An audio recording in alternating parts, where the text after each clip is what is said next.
Sensitivity is intelligence. With grace and skill, you have abundance. Welcome to the Psychic Hour. Host Kelley Brickel is a psychic medium healer, numerologist, and teacher. Her passions are learning about the soul and energy. Whether it's through spirit, emotion, or vibrational numbers, there's always a pathway of information waiting to help. Now, here is your host of the Psychic Hour, Kelley Brickel.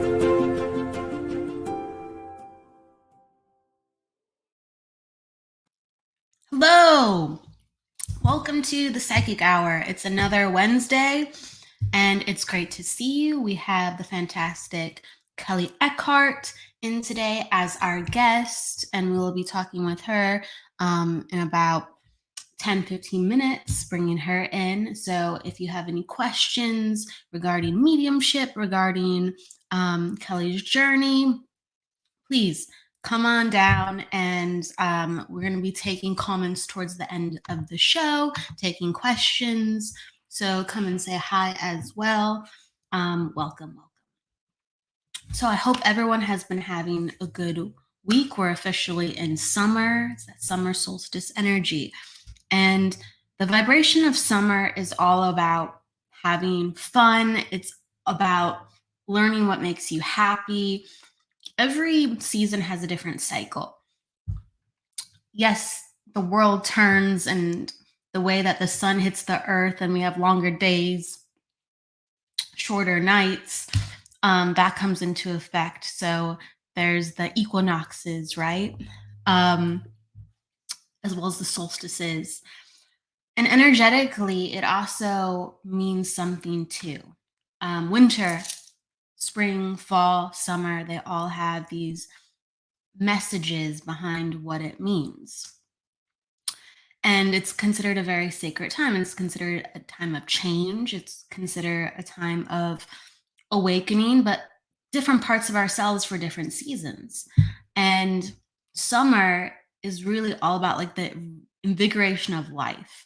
Like some of the colors that you think about with summer are warm, of course, right?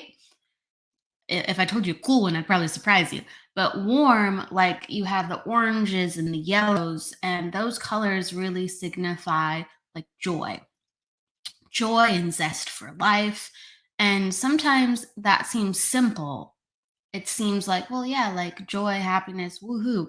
But really, it's poignant when you think about it, because yellow and orange with joy and pleasure and happiness, it's a pretty important question. Are you happy in your life? Are you having enough joy in your life? Are you having true connection to your life? Because when we do, we have like full belly, hearted laughs. We have, just more visceral feelings.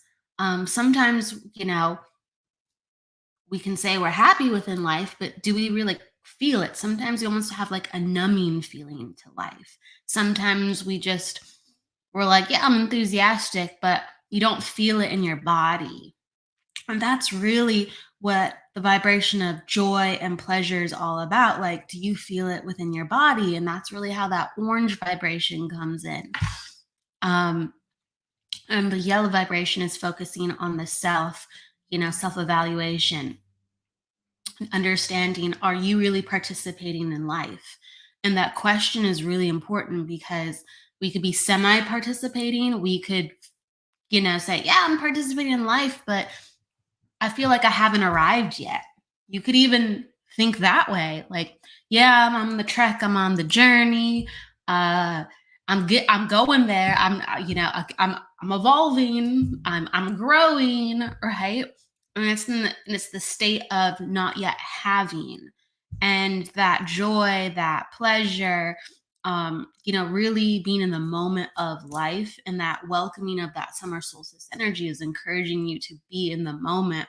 And even though, let's say you don't have that job, or you don't have that relationship, or you're really, like, let's say, hoping for a family member or a child, some type of goal, you don't have it, right? You can still feel and be joyful about a million different other things. And when you have that, there's a sense of peace, there's a sense of balancing that happens in the body.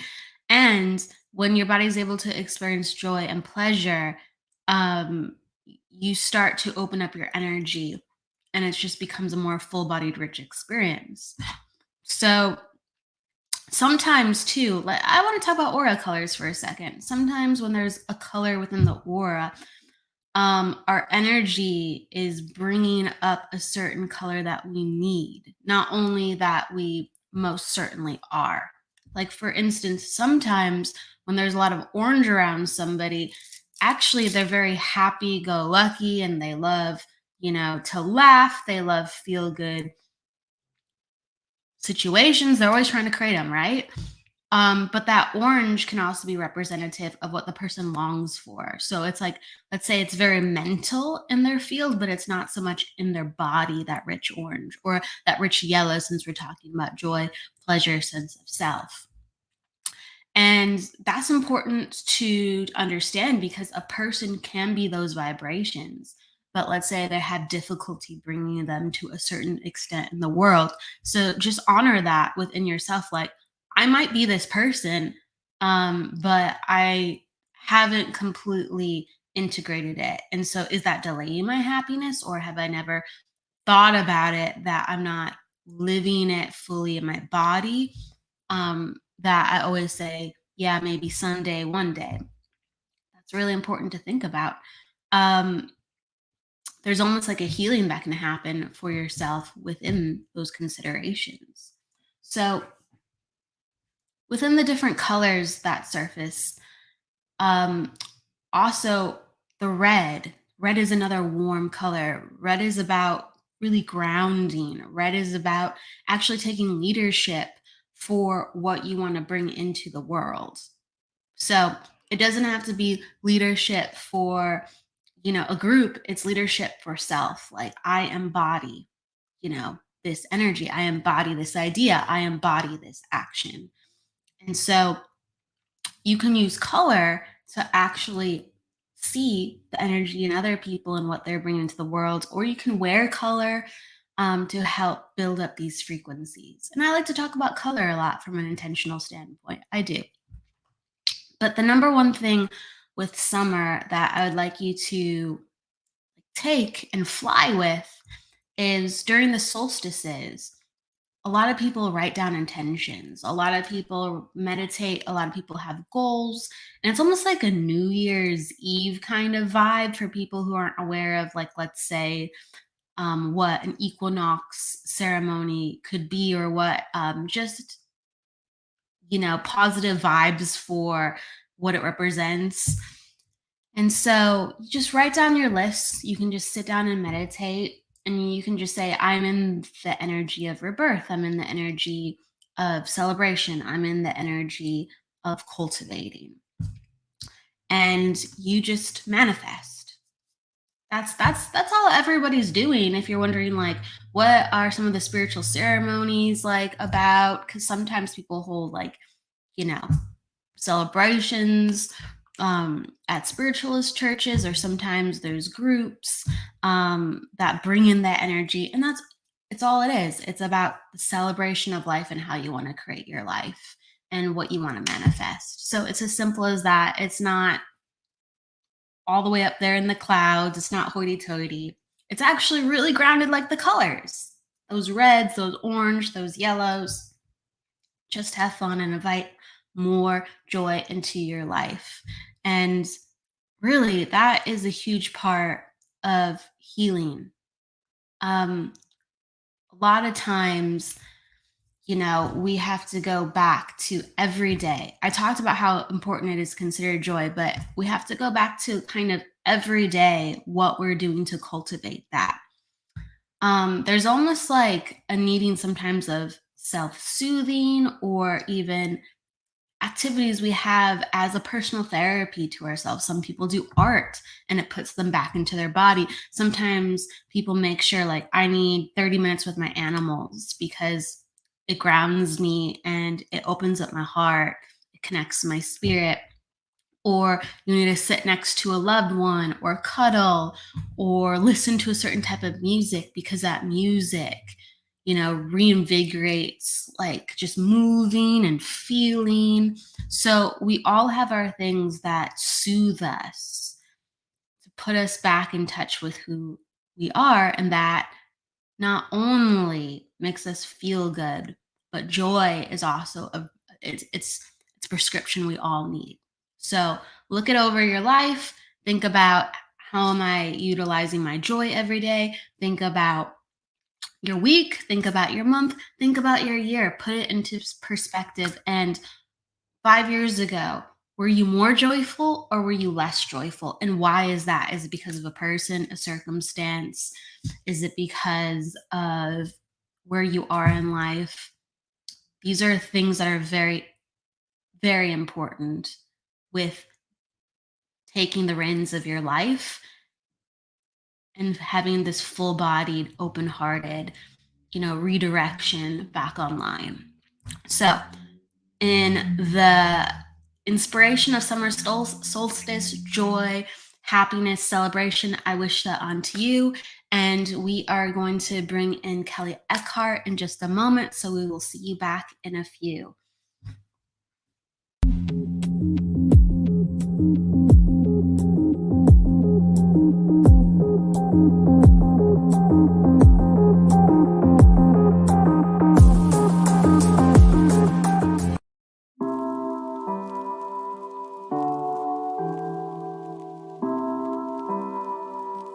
Brandon Wainwright, author of Tyson's Gift, How an 8-Pound Canine Became a Man's Greatest Spiritual Guide, and owner of Tyson's Gift Healing Arts, offers Reiki as well as color and sound modalities to anyone seeking physical, mental, emotional, and spiritual healing.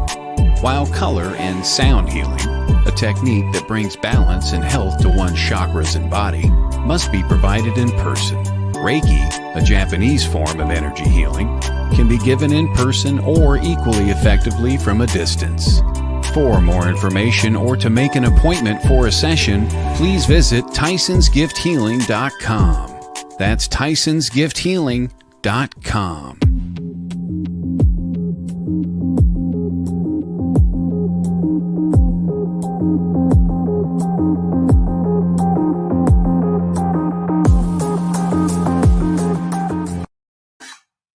Welcome back, everybody. So I would like to talk about our wonderful guest, Kelley Eckhardt.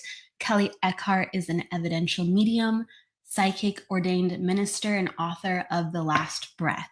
She uses her gifts to help others heal and to bring messages of hope and insight to her clients with evidence and compassion.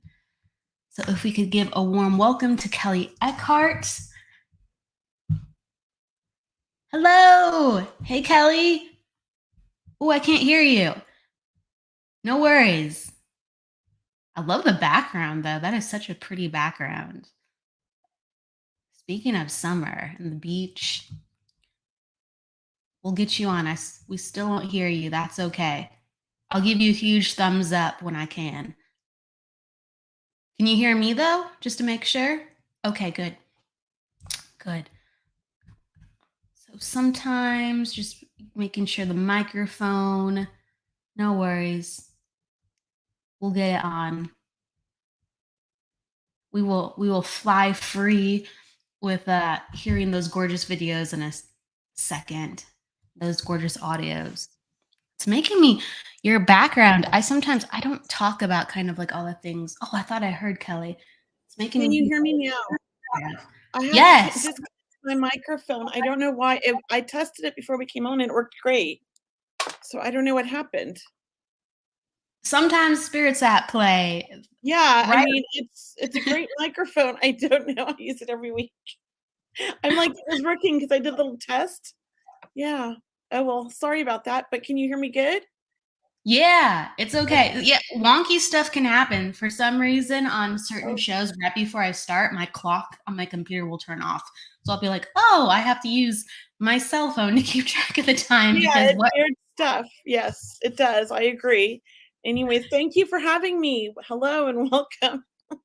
Absolutely welcome. I was inspired because you had such a beach background to share my marble dolphin Oh, um, yeah. for a I second. I was bringing it miss out. the ocean, you know? I was just visiting in Newport for about 5 days, and I just came home last night, and I'm missing the ocean already. Oh gosh, you're in Sacramento right now, right? Yeah, and it's 105. Oh my gosh. It was 104 2 days ago, though. Where? Here, here. Where's here? Uh, uh, Huntington? Lake Forest, Oh, you're in Irvine Lake area. Forest. Okay. Yeah, yeah. I was Right. shocked. That is I just hot. looked at my phone. I'm like, is this right? When's the Yeah, last time? that's unusual, huh? Yeah, but not today, but still hot. But wow, okay. So you like love the ocean, go out here. You have family out here, don't you? I do. My daughter, my sister, some nieces and nephews, and great nephew, and things like that. Yeah. My mom. 'Cause Yeah. yeah, you're always in and out. And I know that you opened up a new center in Sacramento too. I did. It's the Love and Light Center. I tried to, create it in Huntington Beach while I was there during, of course, the pandemic, but a lot of things happened, and we ended up back in Sacramento. So I'm like, I'm going to create it here. You know, when you have something, I'm not going to let that like stop me. Yeah. So That's how I first like with your creation and your wanting to share with others and use your gifts. That's how I first met you. I knew that you were connected to Lisa Williams School, yes, but you were smack dab in Huntington Beach at the time, and I lived closer to at that time as well. And you opened up Mystical Realms, and yeah, that was such a needed and loved right? shop. I loved Yeah, it. I loved it. It was a good place, and I wish that like she kept it going and that there was a crystal store down there. There's still no crystal store down in Huntington. I don't know what it is about Huntington and crystal stores, but they just don't seem to make it. So Huntington Beach can have some unique energy sometimes. It it's a really can. conservative little city, like just down the 6 block area is very conservative. Yes, that too. Yep. I've heard some I've heard some stories, Yes, there's some of stories. different stories where, yeah, it can be very, like, kind of polarizing, the conservative, I was nature of picketed. the area. I was picketed. I was harassed by the city. But I'm like, "You know what? Nothing gets in my way." Resilience. Yeah. It's interesting too because 'cause there's there's spiritual shops in the area in, Orange County, but there's still I don't not It's that the I business know of. block Right, because of area, that block. the Business Improvement District. It's called the BID. It's like the 6 block area. They don't want us. Mm. And Yeah, it's run by a lot of conservative people, and so their views on crystals and metaphysicals and spirituality are, a little bit skewed. They're not open. So it absolutely. was difficult, but I do think that it's opening up much more because I feel like not just me, other people have kind of like broken it open a little bit. So I have hope for Huntington. It needs it. It definitely does. So maybe one day I remember things were like expanding and like the crystal shop was still there for a little bit and then it was like the owner of the property was like I want to use this for something else and it was like Yeah. push, He push just back has to out. write out. Well, money talks, Money talk. Yeah. Yeah. Very true, especially around here in real estate. That's for sure. right? Yeah. Yeah. But I mean, everything happens for a reason, and maybe that was needed. I don't know, but it all happens and goes the way it's supposed to go. So I always just trust. It's the journey. Absolutely. Anyways, yeah. What initially inspired you to open up a shop?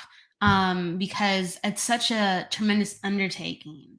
Well, Um, I mean, I'm known for just jumping into things without thinking. If I feel inspired or drawn to something. So I was unschooling my youngest son. He was about around 6 years old. And unschooling is there's no curriculum, you just kind of let them do what they want. And so he really loved crystals. It helped with his anxiety. And I've always been drawn to crystals. I grew up in Venice Beach and I was surrounded by them growing up at the beach. And, I've always had them and just it's been my thing. So, I noticed that there was no crystal store in Huntington. And I said to my husband, I go, we should just open a crystal store. He's like, let's do it. So he gave me some money and he says, go open your store. And so it sat in the bank for a while. I opened up a business account and then I was looking for real estate, like a place to rent or lease down there. And I got turned away by about 15 different places because what I wanted to do. They said that they would have none of that down there. that was the devil's work and things like that. And I got the cross put at me by a lot of the owners down there on Main Street. So I could not get on a place on Main Street. And I was a little disappointed. And so I kind of gave up the idea for a few months. And then one morning I woke up at like 6 a.m., 5:30, whatever. Something woke me up and said, go to Craigslist now and look. And I looked on Craigslist and that particular location had just gone up, like literally 5 minutes earlier. He had just posted it. So it was like 6:30 in the morning. I mean, I got dressed, I grabbed my dogs and my kid, and I like drove over there at like 7 in the morning, and he had painters in there, and it was completely empty. And I was able to walk in, and I was like, I could just I'm a visual person. I just saw the whole store. And I went and I got a hold of him and I signed a lease the next day. And then the next day I was in there with tape and hired an artist, and because I had already known what I was going to put where, so I was taping off the measurements of where all the furniture was going, because that's just how my mind works. Yeah. And I spent 3 months putting it together. Is that my computer? Do you hear I don't hear anything on my end, but sometimes there's feedback that's heard. Okay. But I don't hear it my way. Okay, just making sure. I'll let you know if I do. Hi, Stephanie. Wow, I didn't know the story of how you manifested that, but that's like a testament. Like you had it all ready to go, so all it had to do is drop in your lap, and it was like go time. Yeah. I mean, I had the money, and then I had no idea what I was doing. I had to get a resale license, and I had to figure out where to buy crystals and where to buy books and where to buy everything. And so that was another journey. And I think I just stayed up every night in bed till like 3 in the morning on my laptop, looking and setting up, wholesale accounts and getting approved and trying to order everything. So the whole process took 3 months to set up. So I rented it in September. It was supposed to open at the end of October, but we ended up opening, I think, late November. Yeah. Yeah. I remember. It was a journey. It is a journey. That's what I'm saying. Like, my gosh, it takes a village to do that. It's not just a one person commitment. And I remember like your husband built things, and it was just like it wasn't just a crystal shop. I just want to let everybody know, as I'm sure your center is not just a crystal shop now. Like you would have people do classes, and mediums would demonstrate, and you had wonderful people come, and it was just such a just a beautiful vision that you did cultivate. So I'm always like rooting for you because of what you created here. And I'm just like, if I could go over to Sacramento and check out your new space, if I'm ever in the area, I will, because it was just beautiful what you did create when I was able to walk into the store in Huntington Beach. Yes. Well, what I've done in Sacramento is a little bit different, because one thing I learned is that I'm not into the retail. I'm more into the events, the classes, and the community. I loved having the people come in. I loved meeting the new people and different people. And I loved meeting all the different teachers who taught different things. Maybe I didn't resonate with it, but I wanted to learn and understand. And so I just think that's what I'm trying to create here in Sacramento. It's just been a little difficult with Corona, because I get people that sign up, but then, the last minute they're canceling because of Corona or the virus, they're sick or they're afraid. So it's been a slow path, but I'm not worried, because I am building what I say is a really strong, beautiful community. And it's small right now, but I know it'll grow as things start to open up more and we get more immune to the virus. Yeah. It's a time where things are a little bit different for in person. I can understand, you kind of put your finger up into the air and you're like, is now the right time? And you just kind of keep going at it. And so what I've done is I have the space, it's ready, and when it happens, it's going to happen. And I'm just building my community of people, which I already had a strong community up here because I previously lived here for 2 years. And so I have a lot of amazing clients here that I love and students. So I'm happy about that. Yeah. Absolutely. And another thing I wanted to ask you about, I'm jumping all of a sudden. I didn't know you were ordained minister. That's so cool. No, not really. I mean, that was back in 2000 and what was it? 2015, but not so much now. I have not like renewed it or anything. It was more it's funny that you saw that on there. I thought I took that off, but it was more I was laughing. That was more because of Huntington Beach. I had to use Yes. a loophole in the law.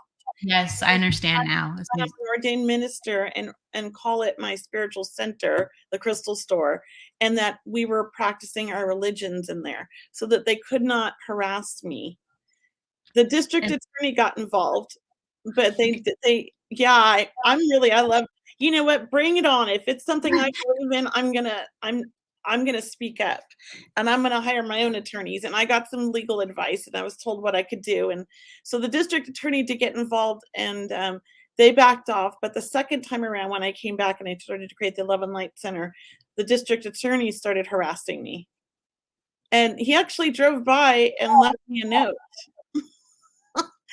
I got like a cease and desist order. So Huntington Beach is really against any of this. You have to call yourself a yoga center or something like that. Yeah, because they're there's a lot in the area around that. Or I have to have a nonprofit. Yes, that makes sense too. Like when I have people on the show, I go to their website, I read what they're up to in their bio. And so when I read that, I was like, oh, that's cool. But then as soon as you said it, I'm like, oh, I understand. Because I'm aware of. But I was taking some classes at the Center for Spiritual Living for a little bit. I wanted to kind of become a practitioner, for the Center for Spiritual Living. And I still might do that. I just think that with everything that was going on in my life at that time, I had to put it all on hold. My son had just passed away, and I just kind of couldn't get in the right frame of mind to be studying. So I do, though, plan on doing that one day. Yeah. Absolutely. Can you tell us about that story? Because that's such an integral part of your life of, how you really put yourself out there as a medium. You had a shop, and then the loss of a family member just completely transform that next part of your life. It did. It sent me on an interesting journey. Before my son passed, I'd already been embracing my spirituality for a good 4 or 5 years. I have always had the gift, but when he passed, it was really kind of a crazy time. First, we lost my father-in-law right when I was about to open the store in October. That's why we postponed it a month. And then my mother-in-law passed January 3rd, right after I opened the store. And then my son passed May 7th, Mother's Day weekend, the same year I opened the store, like 6 months into the store opening. So within 6 months, our family lost 3 significant people. And we also had just sold everything we owned and bought an RV to go travel with the youngest son. And all the adult children had just moved out. So it was kind of a crazy time. And I was going to give up on my mediumship. I was going to quit. But I had this big event in 2 weeks after my son passed where I was doing a small group reading with Allison for 12 people, and where everybody gets a reading. And I was going to cancel that. I mean, I just was done. And immediately 2 or 3 different mediums from around the country that I really don't even know, but they know of me. Like we've maybe met in a class, reached out and were like, your son said, don't quit. And I was like, what? And then Allison had just waited 2 years for this reading with Thomas John. And it was like this 15-minute reading. And she comes back and she was all mad at me. And I was like, what? She's like, well, I can't get mad at you, but I'm mad at you. She goes, so RJ came through in my reading and it was all about you and how you can't quit what you're doing. And were you thinking about quitting the mediumship? And I was like, yes. And she's like, he says, don't do it. So we, I didn't. I threw myself into work, and I threw myself into my development and with Mavis and all these other amazing mentors. And I just feel like my spirit, my gift kind of took off in a new direction. And it's created a place where I feel like I attract a lot of families because of my loss. I feel like my son brings these families to me that lost children, but I also get like everything and get people with addiction and things like that are like I have a lot of experience with because of my family. So, and I just feel like my son helps. He's a big part of my work now. And that was really, you know, having that connection with the spirit world and that connection with him was what really kind of got me through every day. Getting up in the morning and my dreams at night. Just I was so open and it kind of cracks you even more open. In a good in a scary way, but it was good. So I just went with it and didn't think, I just went with it. And I think that was part of my healing, was helping all those other families, was helping me. That reading that Allison and I did 2 weeks after my son passed, for 12 people, it was 6 families. And every one of them had lost a son between 19 and 21. And I was just like, can I run out the back door? I mean, literally, I thought about it. It was like crazy, but it was a really good reading. They were really good for all of them. I mean, and it was so needed. It makes sense that spirit was like, you have to be there. Like, you know what these families are going through. Like, Yeah. you're the perfect person to facilitate a healing and bring forth messages. Like, your son was ready to help you, Yeah. to do it too. It's part of Yeah. the journey, I mean, you have a connection with all of your kids individually, they're all a little bit different. And this particular child, he was my first. I do feel like I started communicating with him when he was in the womb. And I do think that we had past lives together. And all of his life, I could hear his thoughts and he could hear mine. And I always knew when he was up to something no good. And I would come outside and he would always say, like, how do you always know when I'm about to climb that tree or I'm about to throw a rock at a car? Because he just had bad ideas all the time. So I was like, I could hear it. Like, I hear your thoughts. Like, I just know. So, after a certain point in life, I think he just realized he was never going to lie to me. He just told me everything. He was brutally Wow. honest. And, as a mom, you don't want to hear everything. You know, you don't want to hear everything. He was an old soul, and he at a young age he got started experimenting with drugs, and he was in and out of like rehabs, and stole my car a bunch of times, and had sex in the house when I told him, not to have that girl over, like just blatantly like broke all my rules. He was my tester. He pushed my buttons. But Yeah. he's also my best friend and we had the best time and we got along so great. He made me laugh and we could talk about anything and he was just my buddy, you know? So You were just so connected, drove each other crazy, loved each other crazy. And what is one thing that he's really taught you from the other side? um and you're gonna make me cry. Um Crying's a good thing, it's for a beautiful reason. oh my god, I didn't think I'd do this. It was to forgive myself because we're human and we're not perfect. And I did my best as a parent, with what I had at the time. And I was the right parent for him. I mean, even though I didn't do things perfect, I did things that were right for him, and that's all that mattered at the time, because it was part of my journey. And, life's not easy, but it's, like, worth it because he loved his life and his family. Yeah. Sorry.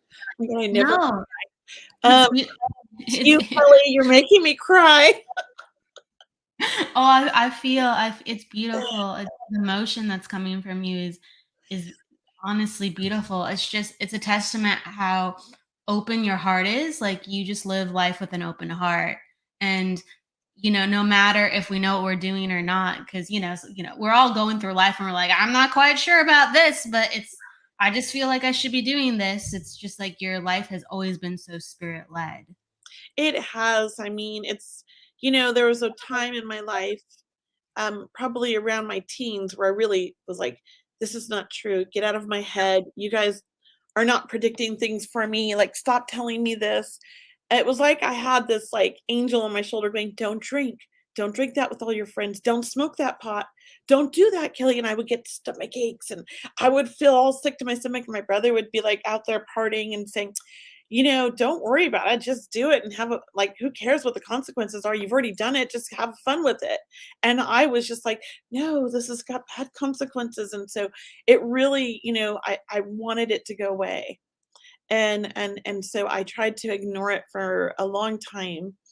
And I have to say, when I ignored my angels, my guides, my intuition and all of that, uh, my life kind of got off track. I made a lot of some bad mistakes in my life and married somebody I didn't know, got myself into a bad situation. It was about 15 years of my life.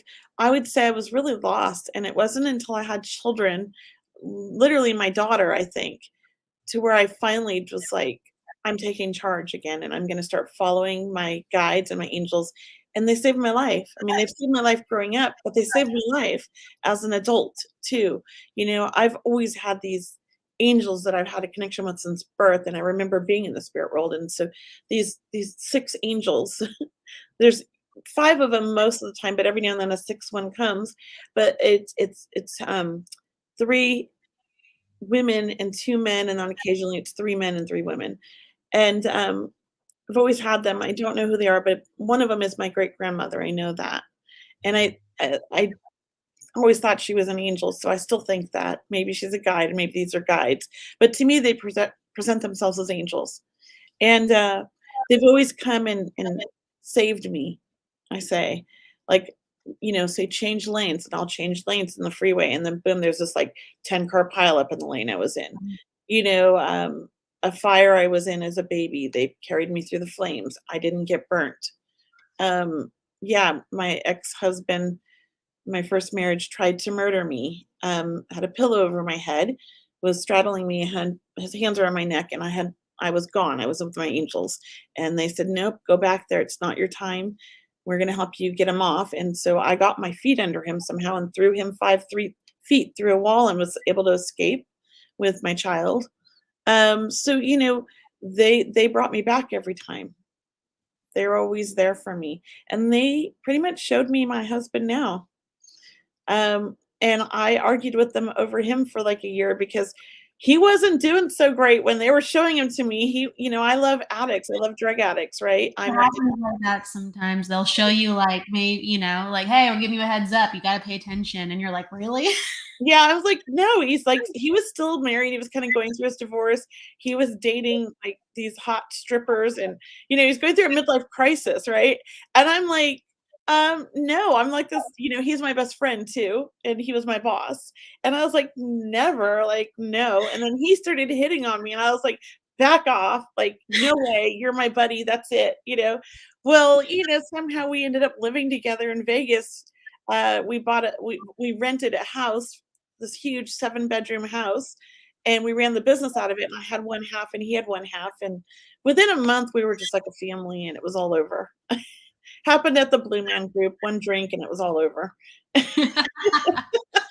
So you saw a different side of him and you're like, well, I'd always like saw a good side of him, but he was still using and I wasn't going to be with another addict. And so he went to rehab and he's been sober 16 years on the 11th. Wow. Yeah. Yeah. So he went and got sober because I was like, kind of like, I can't be with him unless he's sober. And he was like, he's like, I'm doing it. I'm doing it. Well, he had been sober for 16 years and relapsed when I got with him. That's part of like when he got divorced and everything. and had his little midlife crisis. And then we got together and he's been sober again. So I had faith that he was going to do the right thing because he loved my kids. And I met him 27 years ago when I was pregnant with my first child. Oh, wow. Yeah. So can I ask something really quick? You said he had been sober for 16 years, then he relapsed, and you said he's coming up on his 16th year this year? How full circle is that? Yeah, I know. And we tease him. We're like, because he's 57 and he's like, I want to retire. And like, you're too young. And then my son and I were like, when you're 85, you can drink again if you want. So he's like, oh, I've only got like 28 more years. It's just like a little joke at home. Yeah. There has to be something else to celebrate when he's 85. There has to be some other goal. But hello, Tony. Hello, Jessica. I just want to say hello to some of the people coming in. Yes. Hi, Oh guys.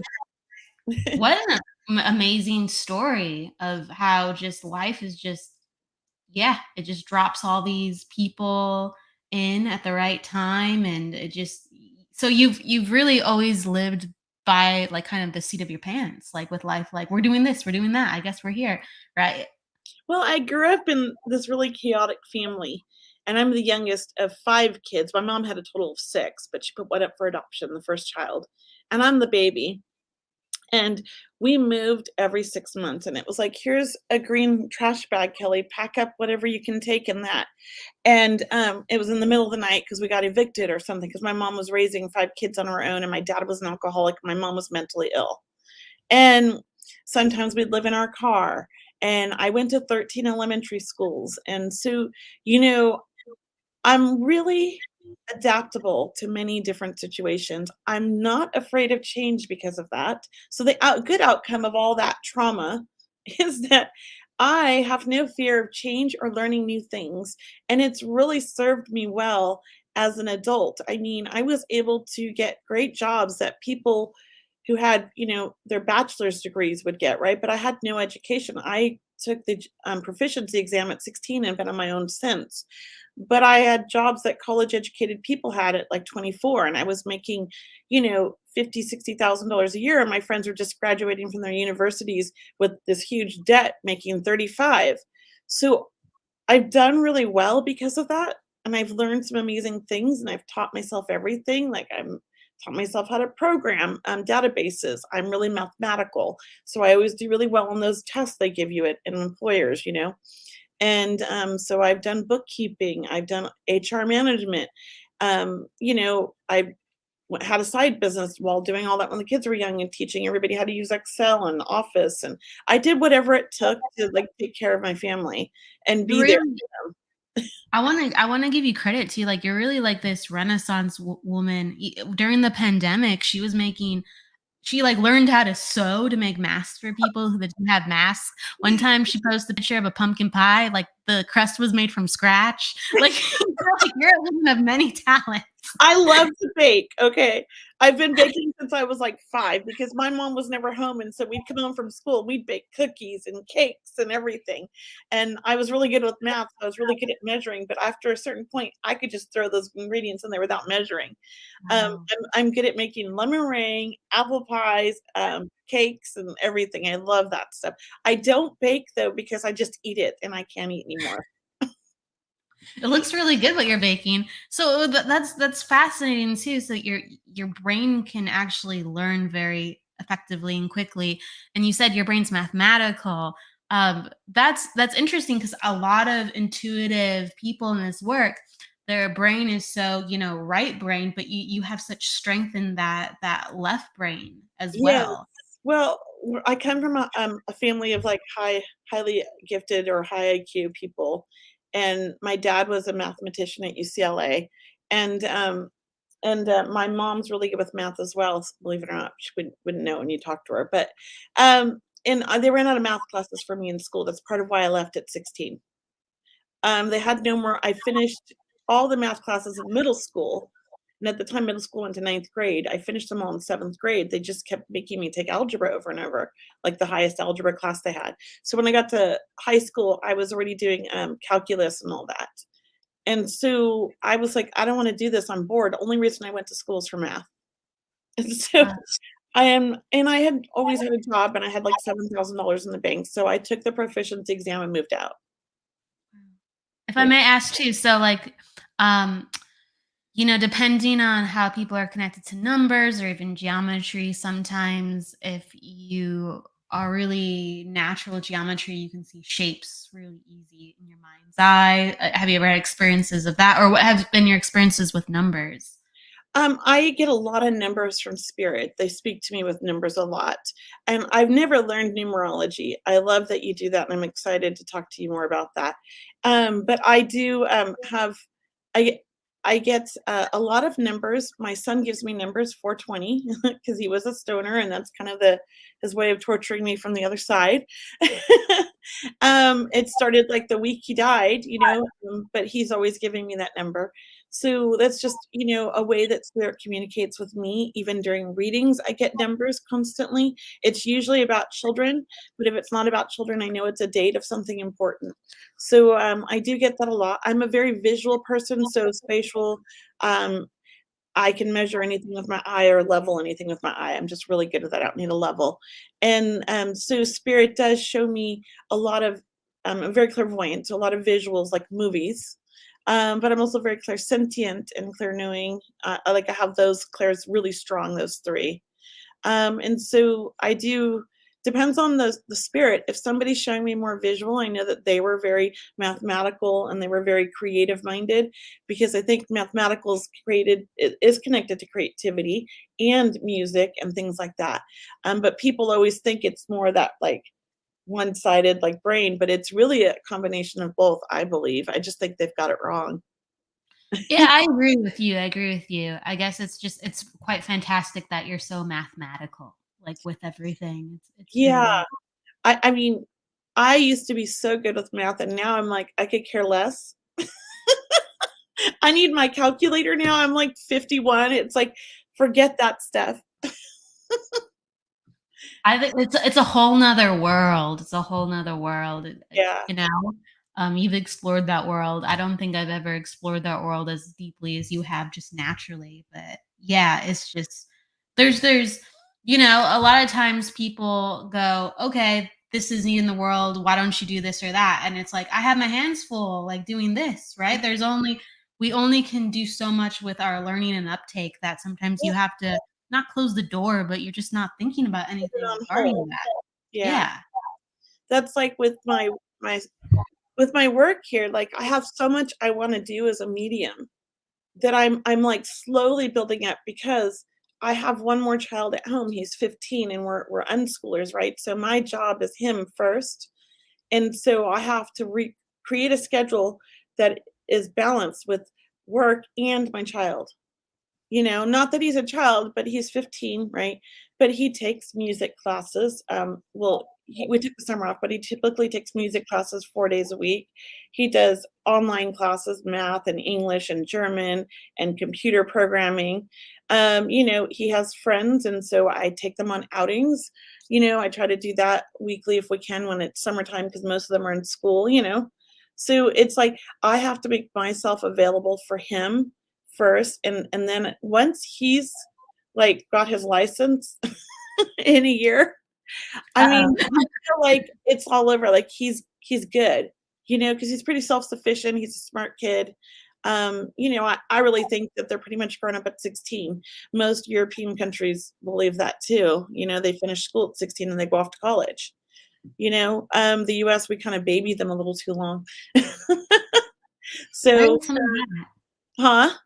I said there is some of that. The one thing that I put into the equation, that was the prefrontal cortex that doesn't stop developing until we're around 25, 26, even 27 in Oh, some for people. sure, for boys especially, I agree, and that's why I think, having a good relationship, I'm showing him, but the only way he's gonna learn is by fumbling, right? So I have Yes. to give him that freedom to make those mistakes and just hope that, I'm not in control of when he's gonna go, so coddling him isn't going to protect him. When it's his time, it's his time. I And agree. it's a choice. My son, my oldest one, I always knew he was gonna pass before age 22. Um, I just knew it. I mean, my angels told me when he was 4, you know, he had 2 encounters with my angels. He talked to my angels too, when he was a year old and when he was 4, and they told me, that, and I was like, "Why are you telling me this?" And I was so mad at them. And that's part of another reason why I kept pushing them away. I just didn't want this information. But I think they told it to me to help protect me in some way, in a weird way, because it wasn't a shock when he passed. And he didn't pass how we just all assumed he would have passed, which everyone that knew him assumed it was drugs, even us. Even though he had been sober, he had relapsed and we thought it was the drugs. And it really wasn't. He had a heart condition we never knew. And it was anytime, he had anytime it was like a choice. He chose to leave at that time. It's yeah, life is so complicated, and with your son right now, like, yeah, he's turning 16. He's In a year, or in like less than a year, I know. I'm like, oh my God, he's my baby. Yeah, he's like a young man, but he's, I can understand. Yeah, at like 16, you basically are a mini adult. You're like, like, here you go. And so with him, like, growing up and seeing you as a medium too, and understanding that there is this possibility of life. I don't know if he has, let's say, wrapped his head around everything, because He's that's a different story. But pretty if I smart. may, He's if pretty I may, oh, go ahead. Oh, so he's pretty smart about all this stuff. He is a medium himself. So how, as a person, your son who's energy sensitive and really perceptive, how did he um journey through his grief, or what are some signs even to this day where he still communicates with his brother, and how he takes this understanding forward with himself as an adult? So I think for him, he was such an open child, and he's part of the reason I opened the crystal store. And I was working with a child psychologist who was a medium. He's part of the reason I started developing and becoming a medium myself. I wanted to help him and then help him understand and feel good about it and feel like he wasn't alone, and embrace his gift. So he was 9 when his brother passed, and his Omi, he was 8 when his Omi passed, and then he turned 9 right after her passing. His Omi is a grandma. And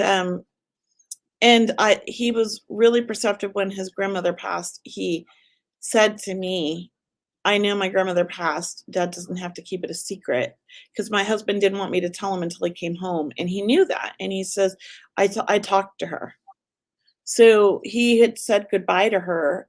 She came to see him, and he said so we astro travel, him and I. So he was actually in her room, he told me, and I thought he was making it up at first, because he said she was in a hospital bed, and she wasn't. I didn't think she was in a hospital bed because she was at her home. But my husband said that day they had a hospital bed delivered, Wow. and he held her hand, and they said goodbye, and she came and got him, to say goodbye. And I was like, "Oh, wow." And so my husband said, "That's so funny," because before she passed, she was like, "I love you, Aiden," and, gave him smooches and kisses.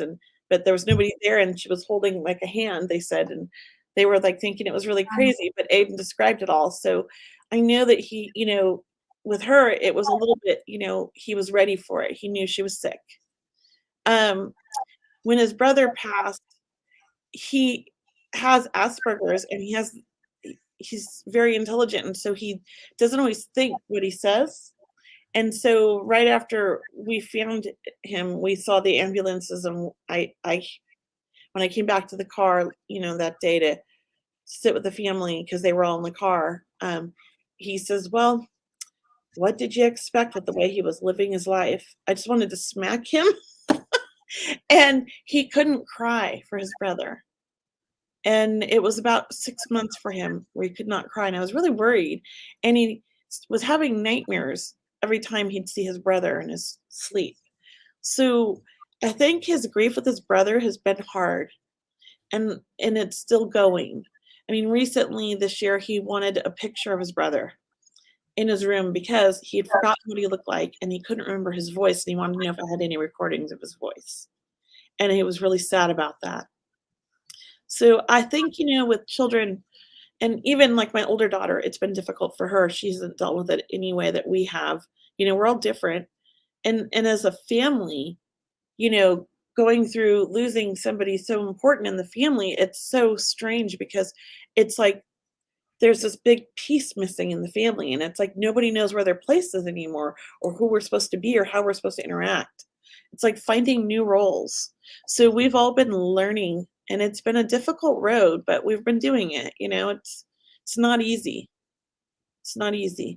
Um, and it's been a road of me showing them, like, okay, we can still be happy, we can still make memories, we can still have good times, because there's a lot of guilt, you know, of like, he's not here. So that part's been difficult with the kids.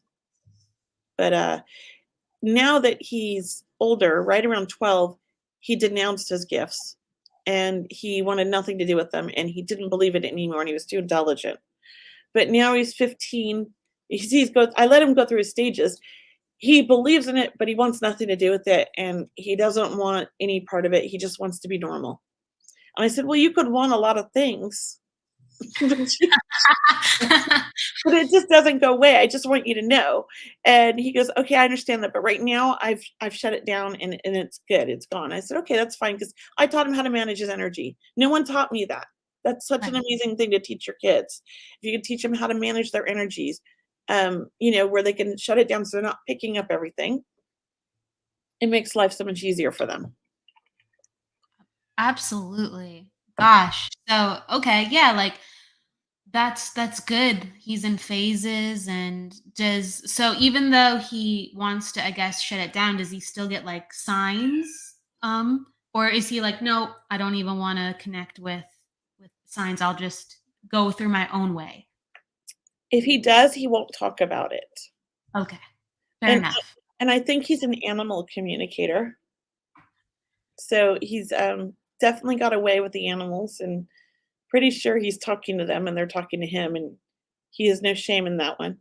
Yeah, I was gonna say, well, don't shut that down. That's awesome. He loves That's fun. animals. So yeah, we have, 3 dogs and 2 cats, and if we could have more, he would love it. Oh gosh, yeah, like the more the merrier. When did you discover that you were um connected to animals in that way yourself? I've always been in love with animals and connected. I mean, as a child, we picked up every stray in the neighborhood and we brought them home, and my mom just fed them. And so we have always had animals.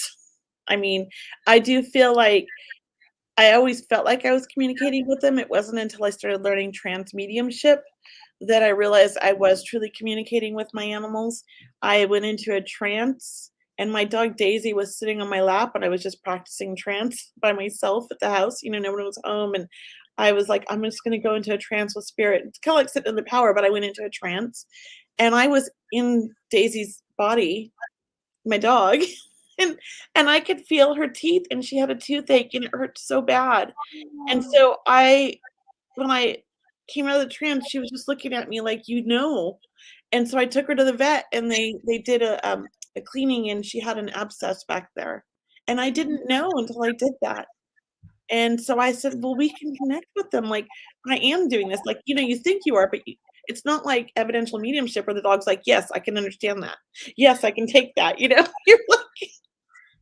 There's ways, but yeah, it's not that. Yeah, again, it's completely different. I agree so with you. so Yes. once I started realizing that, I've been practicing that for a while just with my own animals, and so I started doing animal readings in the last, like, couple of years. I added that. What has been one of your most favorite experiences through animal communication? The horses.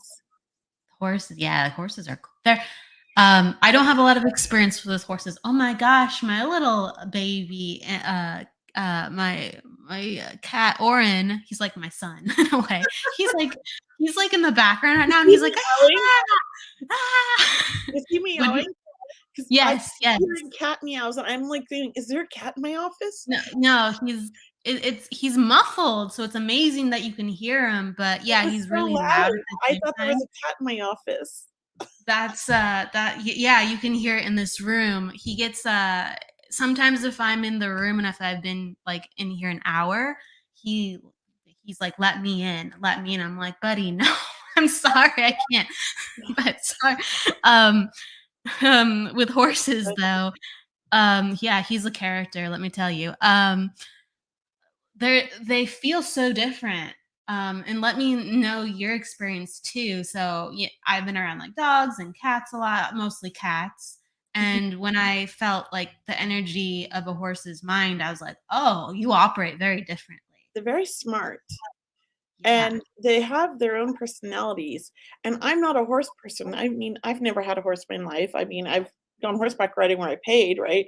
And I've always thought they were beautiful animals. But recently I've started getting all these people for horse readings, and it's living horses. And they go walk around the barn with me on like the thing, and they're like, here's the horse. And the horses like show off for me.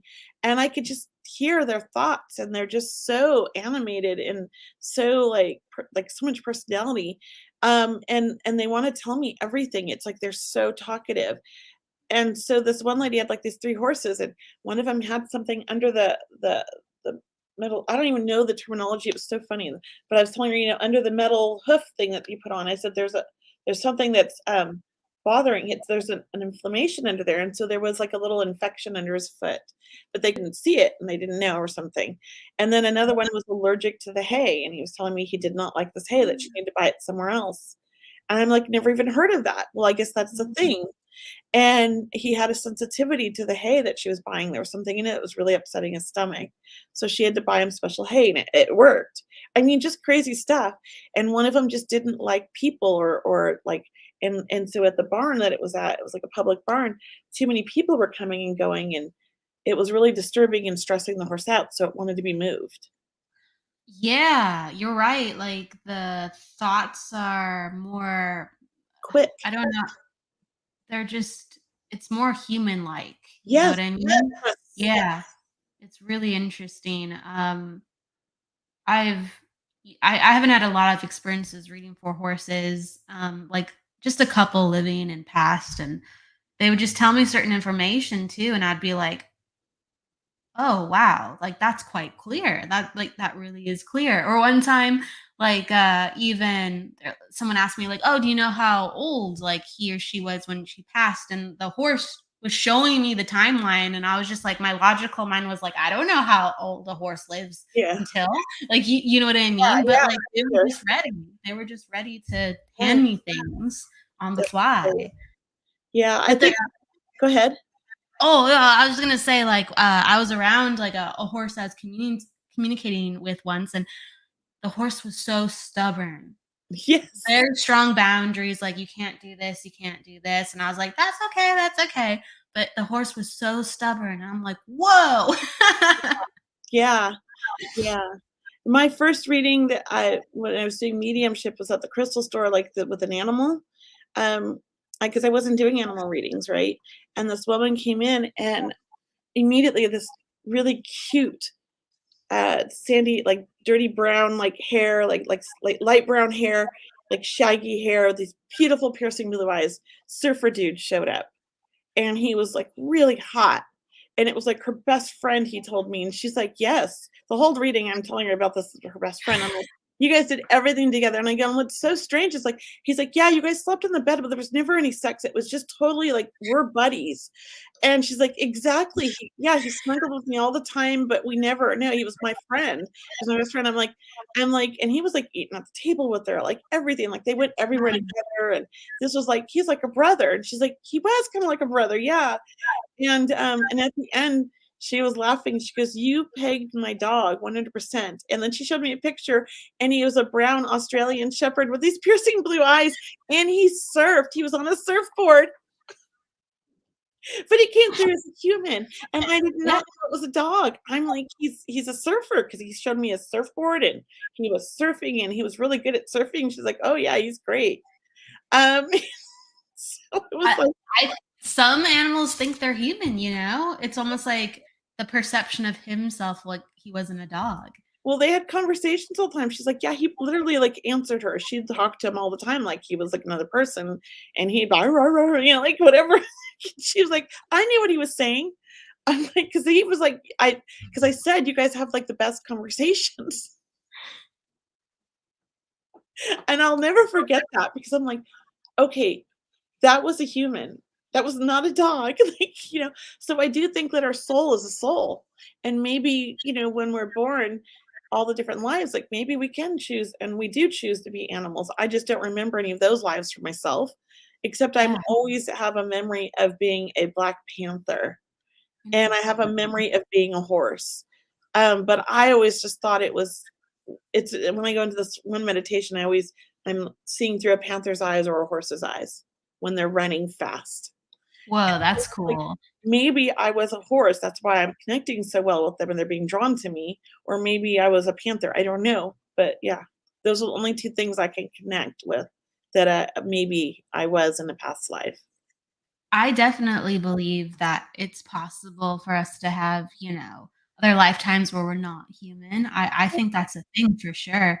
Right. And I think certain animals have certain frequencies, but when you get to an animal that's really connected to humans, or it's a very strong soul connection, there's like that transcendence of how they feel like. You know what I mean? So I had a beta fish, and I swear that beta fish I just had this natural connection to my husband and I. Like we could talk to it, we could guide it, and it would just kind of like know things and understand things. Like I even have seriously, it's a quick story, but it's kind of like a beautiful one. So we got this beta fish, and it was gold. It was like this yellow golden color, like really unique coloring, and it was so cute. And we were just, learning about our fish and stuff, and we just noticed that it was so receptive to communication and learning. We even taught it to do tricks, and we had this goldfish.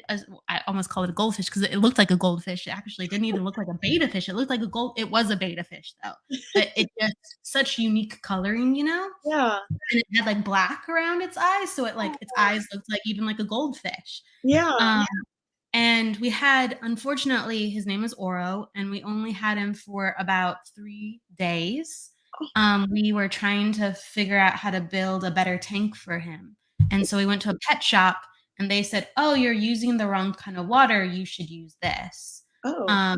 And we're like, "Are you sure?" And they're like, "Yeah, you should change it now.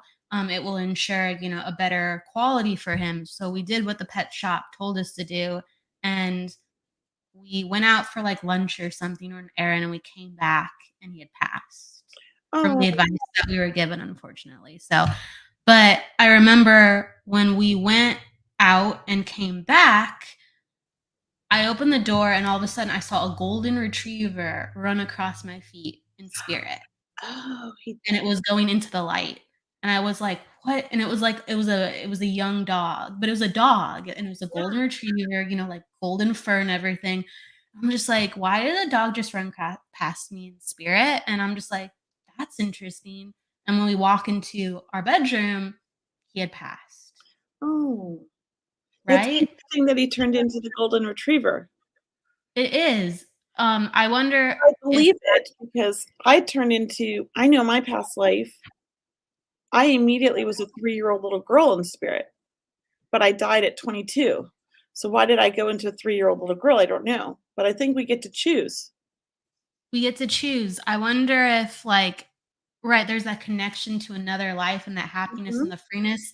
And then a part of me wonders, is would I have seen a gold colored fish in my mind's eye go, did it connect to something that I would have picked up on to let me know that it's like, I'm okay, mom, you know? Oh, But it could have been a connection to just what he'd rather, or, it was a boy fish, or what he'd rather have been. maybe Howie's gonna come back to you in another life, like, maybe you're gonna get a golden retriever one day, Yeah, I just and it's gonna see, be like, the same soul, you know? yeah, I sometimes I wonder too with like my cats. I'm like, where are which one? Like I think about that, but it's like I don't know. So but Yeah. it's just you're right, and it's just because I had, even though we had that fish for 3 days, we loved that fish so Right. much. We were Yeah. like, we can't believe how cool this fish is. It just understands us, and it's just like that's the intelligence of that the spirit world and just that connection was, even when he passed, he let us know, I'm okay. I'm just Yeah, transitioning that's from a beautiful. fish, Oh, you so you had a know? connection with him. Yeah, and I feel him floating around me too, like when I talk about him and stuff like, so he comes in as a fish, but I always remember that visceral moment where I'm like, "What is that?" And I'm like, "Oh Right. no." I love that. Yeah, I love that a yeah. lot. That's pretty awesome. So you've had cats and dogs. Have you ever had any other interesting animals in your life Um, too? Lizards, boa constrictors. We used to catch a lot of lizards as children and keep them as pet. Frogs. We got a lot of frogs. Betta fish. I have a funny betta fish story. We left ours in a house that we were moving out of, and we turned the heat off, and it was cold. And when we Oh, came no. back, the tank was frozen, and the fish was frozen. Well, it wasn't all the way frozen, but the fish was definitely frozen. And my daughter's like, "Oh, it's just sleeping." She was like 9. And we're like, "Yeah." By the time we moved it from that house to the house that was heated and got it in the heated house, we were trying to decide to go get another fish that looked like it, and it woke up from the frozen and started swimming around. Entirely possible. Yeah, I was waiting for it. It's entirely possible. Wow. And she's like, That "Oh, my fish woke up." And I was like, "Oh my god." I would be 'Cause we're shocked. like, "Yeah, he's sleeping." We're like, "He's dead." He really was sleeping. Oh Yeah, my we were gonna god. flush him, and get a new one, but we were waiting, for her to go to sleep and try to, like, transfer, this whole thing while she was sleeping at night, but then he woke up. Wow, that's a mini miracle, seriously. Yeah, he was an interesting fish, but we did eventually, kill him. They are very sensitive to water, and we use regular water too, but what I noticed that they're sensitive to is the temperature of the water. So you have to make sure that the water is never too warm or too cold. If it's too warm, it shocks them and they die. If it's too cold, it shocks them and they die, except for ours came back to life. Um, For real. No, it's true. For our fish, we were using actually like filtered water because we just wanted to make sure. And they're yeah, like, no, no, don't use filtered water. Like they put they're chemicals in actually, it. would you say? They put chemicals in the filtered water, like too many, not chemicals, but like I'm like minerals, too many minerals for the fish. Yeah, I can, right, right. There's then that, it's just, but then, you think about our tap water and like the tap water, like you have to research the quality of that. It's all like, I know it's confusing. Fish are hard. Fish are really hard. Um, yeah, I had rabbits when I was very little, but those are hard too, and I've never had a good experience with rabbits, so I won't get one again. there's just so many. Yeah. As let's see, people are saying hi Ward, hi Teresa. Jesse Cat said hi. Jesse Cat even talks about how just one comment. She sometimes feels like a connection to her son, and when he gets older, Yeah. um, things about his life. So it's just what we feel. I, how do you handle things that you get for the future that you're like, I get this, and this is a little It's complicated, it's heavy. Do you talk about it? Did you ever talk well, about your feelings? I don't believe in, if anything negative comes to my mind, I just turn it around to something positive. That's just what I've always done since I was a child. Because I don't believe in, like, being negative about anything. So I think that the negative things that I see are not necessarily what are gonna happen, but more my fears, and I have to let those go. So I always focus on the positive things. So, when I know something, it's interesting because I see it and know it at the same time, and it's never really anything that's scary. So, that's just me. I know some mediums see, like, future things happening that might be bad for the world or things like that. I choose not to go that direction because I feel like I don't want to have that on my shoulders. I don't practice, the healing part of mediumship, like the hands-on healing, because I'm also I can feel everything, and I don't want to feel when someone's dying. I don't want to feel those things. It's hard for me. I do a little bit when my readings, sometimes intuitive readings. I can tell when somebody's having stomach problems or this issue or that issue, and I'll tell them. But I never want to focus on those things because life is so precious and so short that I wouldn't want to give somebody that idea in their head and have them just kind of give up or think, well, it's going to end, or make bad decisions based on it. Those are things I feel like we're not supposed to know, that we're supposed to just live our life in the moment. You know, that's Live your just, life in the moment. yeah, right here, right now, like not worried about like, oh, I might die tomorrow, or I might have cancer next month. You know what I mean? Like, I'm going to live right now and make the most out of every moment. Just like money, it comes and goes. Like, we've been millionaires twice and lost it all twice, and been poor, and I've been everywhere, right? But money doesn't matter, and when you die, you don't get to take that money with you. So, to us, like my husband and I, it's like we spend it. We have fun. We make memories, because those are the things you get to take with you, you know? And so that's one of the other things that I feel like my son's taught me, because one of the things he showed me after he passed was all the memories and all the fun that we had as a family, because we did everything together.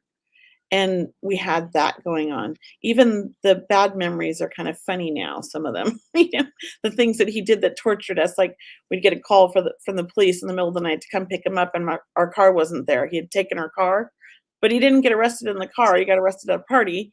And but we're like, "Where's our car?" And then we had to go to search for it with him afterwards, because he didn't remember where he parked it.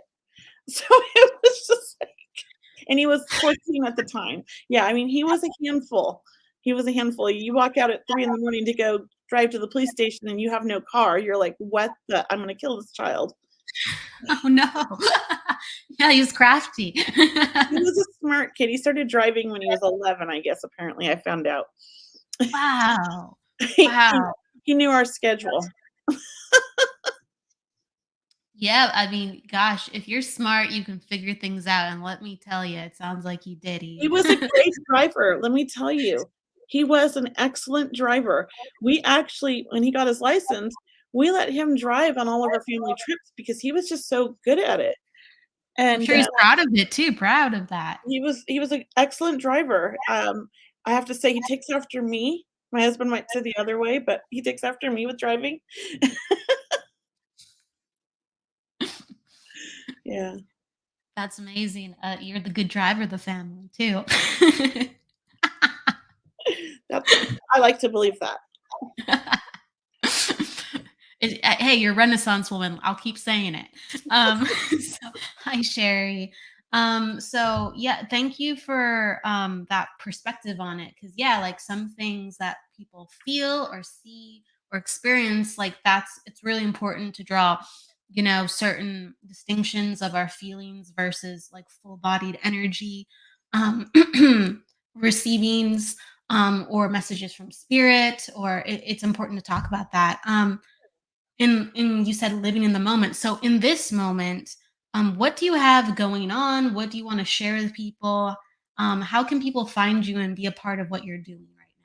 So you can go to my website, mediumkelly.com, and join my newsletter, subscribe to my newsletter.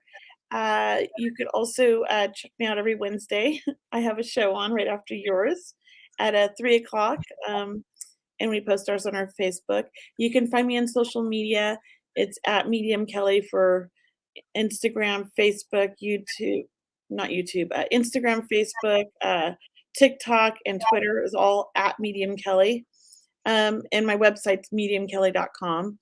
And if you can see, my name is, wait, this way right there, spelled a little bit different than yours. I have an extra E. Um, so that's how you can find me. And right now, I'm taking a lot of time off for the summer, and I'm just doing fundraisers for my friend Allison. So I have a fundraiser, I think, in July with Thomas John and some other mediums for Allison. And we have another one coming up in August. So those should be on my website. So you can find those on my website at Medium Kelley, and then go to my events page. But really, I'm not doing any major events this summer except for the fundraisers for my friend. Those, those are I'm pretty trying big. to take summers off with the family Yeah. and just do very few. I do readings, but they're all online right now, and then I'll come back full force in the fall. How can they listen into your podcast? That's going to happen pretty soon, right after this. Let them know the name of it and where they can listen to You you on.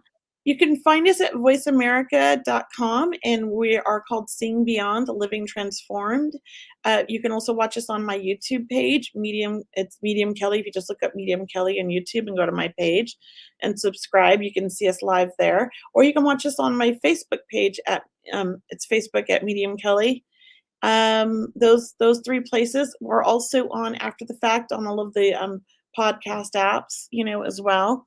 I don't know the names of all of them, but Apple has one and a few others, Spotify and all those places. Or you can go to Voice America to our page and watch us there, and listen in after. So yeah, we have several different ways to watch us. You have a lot of good things going on, and she always puts together wonderful fundraisers with wonderful mediums. So if anyone would like to be part of that,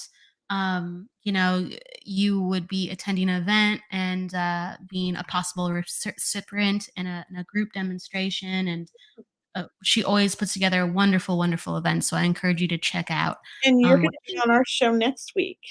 Yes, I'm looking forward to it. In a week, the 29th, right?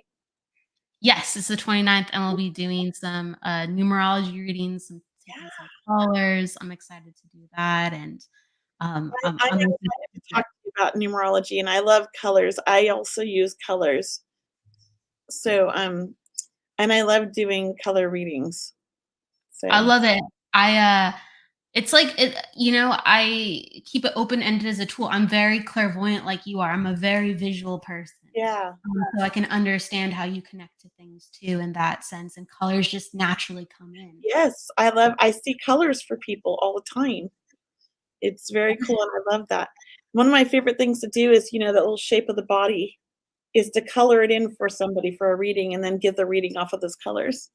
Oh, that's cool. I've never done that before, other than just if I happen to do it on the fly, but I like that. It's really fun.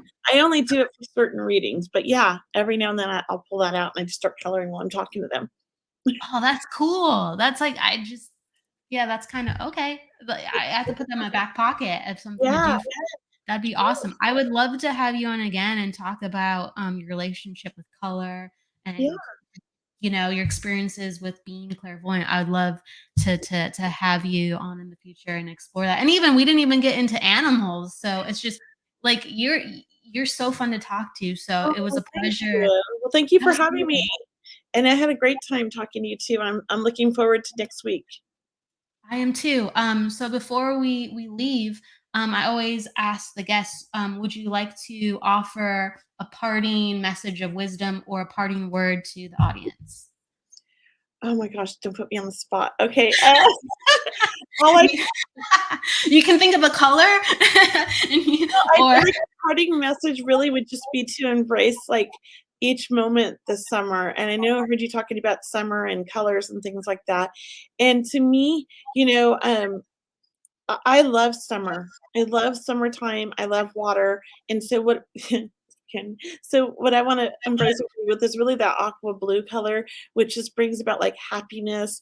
It brings about a feeling of healing as well. And just really just being in that moment. That color we're still surrounded by that color everywhere anyways, especially in the summertime because of the sky and the water. If you're near water, everywhere, it's a beautiful color. Just embrace it and enjoy the summer, because I do think that things have been difficult the last 2 years, and maybe a little bit more than 2 years, 2.5 years.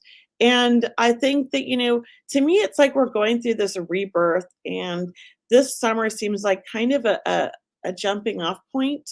People are really starting to come around and open back up for in person. And I say, embrace it, and take care of yourself.